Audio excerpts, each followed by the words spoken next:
Gurpreet classes में स्वागत है बच्चों आपका। और स्पेशल सीरीज की आज क्लास 11 में शुरू करने जा रहा हूं। और आज की क्लास में हम एक शानदार आइडेंटिटी पे बेस्ड क्वेश्चंस को करेंगे। आप अगर देखें ये आइडेंटिटी है एक्स की क्यूब प्लस वाई की क्यूब प्लस जेड की cube minus 3xyz equal to x plus Y plus z, और फिर आपके पास में x square plus y square plus z square minus x y minus y z minus z x. ये identity आपने जरूर पढ़ी होगी जब आप छोटी क्लासेज में रहे होंगे। इस आइडेंटिटी पे बेस्ड जो क्वेश्चंस हैं वो एसएससी, बैंक, रेलवे सब पूछते हैं। कैसे करेंगे देखिए, मैंने एक सवाल को लिया है। इस क्वेश्चन में उन्होंने दिया है कि a plus B plus C equal to 8। Alright, उन्होंने यहाँ पे वेरिएबल चेंज कर दिया, a b c दे दिया, कोई प्रॉब्लम नहीं है, कोई फर्क नहीं पड़ेगा, राइट। तो a plus B plus C 8 दे दिया, a b plus B C plus C 12 दे दिया, और आपसे कहा a की क्यूब प्लस b की क्यूब प्लस c की क्यूब माइनस 3abc आपको निकालना है। बहुत आसान सवाल है, एसएससी ने पूछा है इस सवाल को। देखिए आपके पास जो वैल्यू दी गई है सेम वैल्यू यहाँ पे, अगर मैं इसको a कहूँ तो a की क्यूब प्लस b की क्यूब प्लस c की क्यूब माइनस 3abc, a की क्यूब प्लस b की क्यूब प्लस c की क्यूब माइनस 3abc, यही वैल्यू आपको निकालनी है। तो इसका मतलब इस वैल्यू को अगर मुझे निकालना हो तो इसकी जगह पे मैं डायरेक्टली अब ये वैल्यू लिख सकता हूँ, यानी कि इसकी जगह पे मैं लिखूंगा a प्लस बी प्लस सी। ये जो वैल्यू आपको निकालनी है उसकी जगह पे हम डायरेक्ट लिख रहे हैं, इस वाले आइडेंटिटी यूज करते हैं, a plus B plus C, और आपके आ जाएगा a square plus B square plus C square minus A B minus B C minus C A. ये डायरेक्टली आ गया आपके पास में। अब आप वैल्यूज को रखेंगे, लेकिन एक यहाँ पे थोड़ा सा आपको दिक्कत आने वाली है, वो ये है कि आपके पास में A B B C C A ये तो दिया है, ए बी और सी भी दिया है, लेकिन A square plus B square plus C square को नहीं दिया है। तो आप अगर याद कर पाए, रिकॉल कर पाए, कभी आपने पढ़ा होगा एक और आइडेंटिटी है जो कहती है कि ए प्लस बी प्लस सी का अगर मैं स्क्वायर निकालूं तो यह आता है ए का स्क्वायर प्लस बी का स्क्वायर प्लस सी का square plus 2ab plus 2bc plus 2ca। Correct. देखिए आइडेंटिटी का याद होना बहुत जरूरी है, अदरवाइज तो ये क्वेश्चन आप निकाल नहीं पाएंगे, दिक्कत आएगी निकालने में। तो ये दूसरी एक आइडेंटिटी है। अगर आप देखें ऐसा ही कुछ मिलता जुलता हमारे पास में यहाँ है, यहाँ पे प्लस 2ab 2bc 2ca है, वहां पे minus ab minus bc minus ca है। अगर मैं इसी को, ये जो वैल्यू है आपके पास में, अगर हम ये लिख दें कि a का स्क्वायर प्लस b का स्क्वायर प्लस c का स्क्वायर, देखिए अब हमें जो वैल्यू चाहिए ये वाली, इसकी जगह पे मैंने ये वैल्यू लिखी, तो अब मैं लिखूंगा a plus B plus C का स्क्वायर माइनस में 2ab minus 2bc minus 2c। अगर मैं इसकी जगह पे, या इंप्लाइज दैट इक्वल टू, देखिए आ जाएगा a plus B plus C का square minus 2ab minus 2bc minus 2c है। मुझे उम्मीद है आप समझ रहे होंगे। हमने कहा ये एक आइडेंटिटी है, इसमें से मेरे को इस वाली वैल्यू को चाहिए, तो मैंने कहा ये वाली वैल्यू अगर मैं निकालूंगा तो ये जितनी भी वैल्यू है ये सारी की सारी आपके अगर लेफ्ट में जाएगी तो माइनस में आ जाएगी। तो ये आ गया आपके पास a plus B plus C का square minus 2ab minus 2bc minus 2a minus 2ca। तो इसकी जगह पे अगर मैं यहाँ ये वैल्यू रख दूं तो मेरे पास आएगा a प्लस बी प्लस सी तो 8 है, मैं डायरेक्टली 8 लिख देता हूं। उसके बाद में आएगा a plus B plus C का स्क्वायर, तो अगर हम a plus B plus C का स्क्वायर, अब देखिए minus A B minus B C minus C है तो यहाँ पे है, और यहाँ से minus 2ab minus 2bc minus 2c और आ रहा है, तो कितना आ जाएगा माइनस 3 हो जाएगा। और मैं इसको लिख सकता हूँ ब्रैकेट लगा के A B plus B C plus C A. क्या है, समझ में आ रहा है? करेक्ट। आपके पास में यहां पे आपके पास ये वैल्यू आ गई। अब देखिए अब तो आपके पास सॉल्व कर सकते हैं आप। यहाँ पे 8 है, a प्लस बी प्लस सी कितनी है वैल्यू 8, उसका स्क्वायर होगा तो कितना आएगा 8 8 जा 64 माइनस ये 3 है, और A B plus B C plus C आपको 12 दे रखा है, तो 12 3 जा 36। ये आपके पास में आएगा 8 इंटू, देखिए 64 से 36 को आप माइनस करेंगे तो 36 में 4 ऐड करेंगे 40 हो जाएगा, यहाँ 24 और 4 28 हो जाएगा। और अगर आप इसको मल्टीप्लाई करेंगे तो इसको 30 एज्यूम कीजिए, तो 8 या 24, 240 और 2 है तो 8 में 16, उसमें से माइनस होगा तो आपके पास में 224 आ जाएगा। करेक्ट। एक बार आप इसको चेक कीजिए, 8 8 64, 6 8 में 16 और 6 22। समझ में आया? करेक्ट।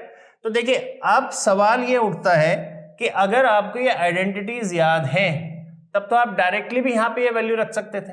अगर आपको ये मालूम होता कि a square plus B square plus C square की जगह पे हम ये रख सकते हैं तो डायरेक्टली भी आप इसको रख सकते थे। शानदार सवाल है, एसएससी ने पूछा है और मुझे लगता है कि आप इस तरीके को सीख गए होंगे। राइट, अगला सवाल देखते हैं। आइए, इस आइडेंटिटी पे बेस्ड जो मैक्सिमम क्वेश्चन पूछे जाते हैं वो कुछ इस तरीके से भी पूछे जाते हैं। राइट, अगर आप इस सवाल को देखेंगे आप कहेंगे कि ये आपका क्यूब है, ये भी क्यूब है, ये भी क्यूब है, तो तीनों को क्यूब निकालेंगे, सॉल्व करेंगे, आंसर आ जाएगा, बिल्कुल आ जाएगा। लेकिन अगर मैं कहूँ कि इस आइडेंटिटी को यूज करके और आसानी से आप कर सकते हैं तो आप देखिए, सबसे पहले आप समझिए, क्या मैं इसको ये लिख सकता हूं कि 1/2 की क्यूब प्लस 1/3 की क्यूब प्लस -5/6 की क्यूब। ये माइनस अगर अंदर लाया मैं तो माइनस को 3 टाइम्स करेंगे तो माइनस ही आएगा, कोई फर्क नहीं पड़ेगा। अब देखिए ये आपका a की क्यूब प्लस b की क्यूब प्लस c की क्यूब दिख रहा है, a की क्यूब प्लस b की क्यूब प्लस c की क्यूब। खास चीज जो इस वाली आइडेंटिटी की है वो ये कहती है कि अगर इस वाली आइडेंटिटी पे ध्यान दीजिएगा, अगर x plus Y plus Z equal to 0 हो जाए, अगर x plus Y plus Z equal to 0 हो जाए, यानी कि इक्वल टू के राइट में जितनी भी वैल्यू सारी 0 हो जाएगी, तो आपके पास क्या बचेगा, x की क्यूब प्लस y की क्यूब प्लस z की क्यूब इक्वल टू 3xyz। ये आपके पास में, आप नोट कर लीजिएगा इस चीज को, बहुत खास है कि अगर x plus Y plus Z equal to 0 then x की क्यूब प्लस y की क्यूब प्लस z की क्यूब इक्वल टू 3xyz। इस पे बेस्ड ही मैक्सिमम क्वेश्चन आपको पूछे जाते हैं। उसी का एक आपके पास सवाल, उसी पे बेस्ड सवाल यहाँ पे देखिए। सवाल को देख करके अगर आप देखें तो 1/2 प्लस 1/3 प्लस -5/6 की वैल्यू कितनी आनी चाहिए, एक बार आप कर लो। 1/2 प्लस 1/3 और आपके पास -5/6, आपका कितना आएगा एलसीएम, 6 आएगा। तो ये 3, यहां से 3 2 2, यहां से -5, तो 3 + 2 5 -5 दैट इज 0। यानी कि x plus Y plus Z equal to 0। अगर x plus Y plus Z equal to 0 तो आपके पास जो ये वैल्यू दी गई है इसका सम कितना आ जाएगा, 3xyz। 3 1/2 इंटू 1/3 इंटू -5/6 विजिबल होगा। करेक्ट, आप समझ गए। मैंने कहा अगर ये आइडेंटिटी है आपकी जो दे रखी है उसमें x plus Y plus Z equal to 0 हो जाए तो एक्चुअली आइडेंटिटी कन्वर्ट हो जाएगी केवल इतनी छोटी सी। यहां पे अगर आप देखें x plus Y plus z हमने देखा 0 आया, इसका मतलब इसकी वैल्यू जाएगी 3x y और z, तो ये मैंने लिख दिया। अब इसमें देखें आप, ये कैंसिल हो जाएगा तो आपके आ जाएगा -5/12। ये मैंने तो एक्सप्लेन किया आपको। अगर आपको ये आता है कि अगर x plus Y plus Z equal to 0 है तो ये आइडेंटिटी बनती है, आप डायरेक्टली इसको इसको इसको इंटू 3 मल्टीप्लाई करते हैं, आंसर आ जाता है। और अगर आप इसकी क्यूब निकालने जाएंगे तो 5 की क्यूब निकालें, 6 की क्यूब निकालें, 3 की निकालें, 2 की निकालें, फिर एलसीएम लें तो आपको समय लगेगा। कर तो आप फिर भी लेंगे पर आपको समय लगेगा। लेकिन अगर ये आइडेंटिटी आपको आती है तो देखिए कितनी आसानी से आपने ये सवाल निकाल लिया। ऐसे ही कुछ और मजेदार सवाल देखते हैं। एक और शानदार सवाल देखिए, ये भी एसएससी में पूछा गया है। इसमें सवाल है कि x - 15 की क्यूब प्लस x - 6 की क्यूब प्लस x - 7 की cube equal to 3x - 15 x - 6 x - 7। You need to find the value of x। x की वैल्यू आपको निकालनी है। अब देखिए अगर आप इस सवाल को देखें और आप कहें कि पहले मैं इसकी क्यूब का फॉर्मूला लगाऊंगा, फिर इसकी क्यूब का, फिर इसकी क्यूब का, फिर इनको मल्टीप्लाई करेंगे और फिर देखेंगे कि x की वैल्यू कैसे आएगी। आ सकती है, आप ट्राई कर सकते हैं, लेकिन बहुत टाइम लगेगा। अब अगर आपको ये आइडेंटिटी पता है, अभी हमने जो देखी थी कि अगर x plus Y plus Z equal to 0 हो जाए तो x की क्यूब प्लस वाई की क्यूब प्लस जेड की क्यूब इक्वल टू 3xyz हो जाता है। तो क्या सेम सवाल यहाँ पे नहीं है, a की क्यूब प्लस b की क्यूब प्लस c की क्यूब इक्वल टू 3abc। अगर मैं इसको इसी फॉर्मेट में दिखाऊं ये लिखता है x की क्यूब प्लस y की क्यूब प्लस z की cube equal to 3x y z। यही चीज है जो यहां लिखी है, उसको हम ये लिख सकते हैं। लेकिन ऐसा कब होता है, x की क्यूब प्लस y की क्यूब प्लस z की क्यूब इक्वल टू 3xyz कब होता है? आपने आइडेंटिटी में देखा है कि ये तभी होता है जब x plus y plus z equal to 0। बहुत अच्छा सवाल है। अगर आपको क्लिक नहीं करे कि इस आइडेंटिटी पे बेस्ड है तो आप ये एग्जाम में तो कम से कम समय पे नहीं निकाल पाएंगे, राइट? वैसे तो निकाल लेंगे। अब देखिए, इसका मतलब ये हुआ कि ये जो उन्होंने सवाल दिया है ये फॉर्मेट में हम उसको सोच सकते हैं। तो इसका मतलब ये तो तभी पॉसिबल होगा जब x plus Y plus Z equal to 0। इसका मतलब ये तभी पॉसिबल होगा जब x माइनस 15 यानी कि x प्लस वाई यानी कि x माइनस 6 प्लस z यानी कि x माइनस 7 इक्वल टू 0। समझ गए? यानी कि x plus Y plus Z equal to 0। तो ये x है, ये y है, ये z है। तो आपने लिख दिया x minus 15, x minus 6, x minus 7 equal to 0। 1 2 3 3x minus करेंगे आप, देखिए आपके पास में कितना है, 7 6 13 15 28 माइनस 28 इक्वल टू 0। अब तो आपको पता ही है कि x की वैल्यू आपकी कितनी आ जाएगी, आपके पास में 7 6 13 15 28, x की वैल्यू 28/3 आ रही है। एक बार आप चेक कर सकते हैं कि कैलकुलेशन सही है, राइट? तो देखिए आपके पास क्या है, x plus Y plus Z equal to 0। 15 है, 6 है, 7 है, 15 है, 6 है, 7 है। तो 7 और 6 13 और 15 28 और आपके पास में 1 2 3x, 3x बराबर 3x माइनस 28 बराबर 0। तो 3x बराबर 28, x बराबर 28/3, ये आपका आंसर आ जाएगा। तो ऐसे आप इन सवाल को कर सकते हैं, लेकिन तभी जब आपको इसकी आइडेंटिटी की पूरी जानकारी हो। एक दो और सवाल देखते हैं। आइए एक और शानदार सवाल को करते हैं। देखिए सब कॉम्पिटिटिव एग्जाम्स में पूछे गए सवाल हैं। इसमें उसने दिया है कि a plus B plus C equal to 0 और अब वो पूछ रहा है कि इस वाली वैल्यू का आंसर क्या होगा। Correct? a plus B plus C बराबर 0, तो आपके दिमाग में आना चाहिए ये वाली आइडेंटिटी। लेकिन अब इसमें तो ऐसा कहीं नहीं है, ये आइडेंटिटी में ऐसा तो कुछ नहीं है, तो कुछ ना कुछ तो आपको चेंज करना पड़ेगा। अब ध्यान दीजिएगा, b plus C, C plus A plus B. अब आप यहां पे देखिएगा a plus B plus C equal to 0 है, तो क्या मैं b प्लस सी को माइनस ए लिख सकता हूं?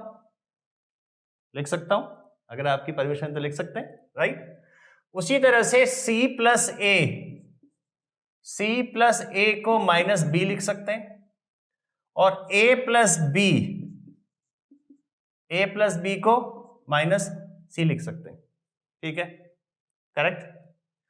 यानी कि ये जो वैल्यूज हैं, अब इसको आप अगर यहां रखें तो b प्लस सी माइनस ए है, तो माइनस ए का स्क्वायर तो ए स्क्वायर हो जाएगा डिवाइड में बी सी। सी प्लस ए की जगह पे माइनस बी है, तो माइनस बी का स्क्वायर करेंगे तो बी स्क्वायर हो जाएगा डिवाइड में सी ए। और a प्लस बी की जगह पे है माइनस सी, तो इसको आप माइनस सी का स्क्वायर करेंगे तो सी स्क्वायर हो जाएगा डिवाइड में ए बी। कई जगह पे आपको यहां से भी सवाल दिया गया होगा, यानी कि उन्होंने लिखा होगा a plus B plus C equal to 0, तो ये वाली वैल्यू इक्वल टू कितना, कहीं पे आपको यहां से सवाल दिया गया होगा। ठीक है, तो दो सवाल एक ही जगह पे हम कर पा रहे हैं। अब आप देखें यहाँ पे बी सी है, यहाँ पे सी ए है, यहाँ पे ए बी है, ऊपर ए स्क्वायर बी स्क्वायर सी स्क्वायर, लेकिन मेरे पास आइडेंटिटी तो क्यूब में आती है। अभी भी मेरे पास मौका है इसको क्यूब में कन्वर्ट करने का। अगर मैं ए बी और सी को इसका एलसीएम ले लूं, ए बी सी ही आएगा। तो देखिए बी सी तो ए बचेगा, ए से मल्टीप्लाई होगा तो ए की क्यूब, यहाँ पे आएगा बी की क्यूब, यहाँ पे आएगा सी की क्यूब। देखिए ए बी से ए बी कैंसिल, सी बचेगा, सी स्क्वायर और सी की मल्टीप्लिकेशन सी की क्यूब आ जाएगी। ये आ गया आपके पास में, करेक्ट? इतना आते ही आपके पास में आंसर भी आ गया होगा, क्योंकि अगर a plus B plus C बराबर 0 है तो a की क्यूब प्लस b की, यानी कि अगर ये पार्ट पूरा 0 है और a की क्यूब प्लस b की क्यूब प्लस c की क्यूब बराबर 3abc होगा, यानी कि इस पूरे ऊपर वाले की जगह पे हम लिख सकते हैं 3abc और डिवाइड में है abc। आपका आंसर आ गया 3। बहुत अच्छा सवाल है, एग्जाम्स में पूछे गए हैं, इसलिए मैं आपको यहाँ पे करा रहा हूँ। पूरी डिटेल में आपको मैंने समझाया है, अगर आपकी प्रैक्टिस होगी तो आप बहुत जल्दी कर पाएंगे। ये सब लिखने की जरूरत नहीं है, आप देखते ही रख सकते हैं b प्लस सी के जगह पे a और c प्लस ए की जगह पे b, a प्लस बी की जगह पे c।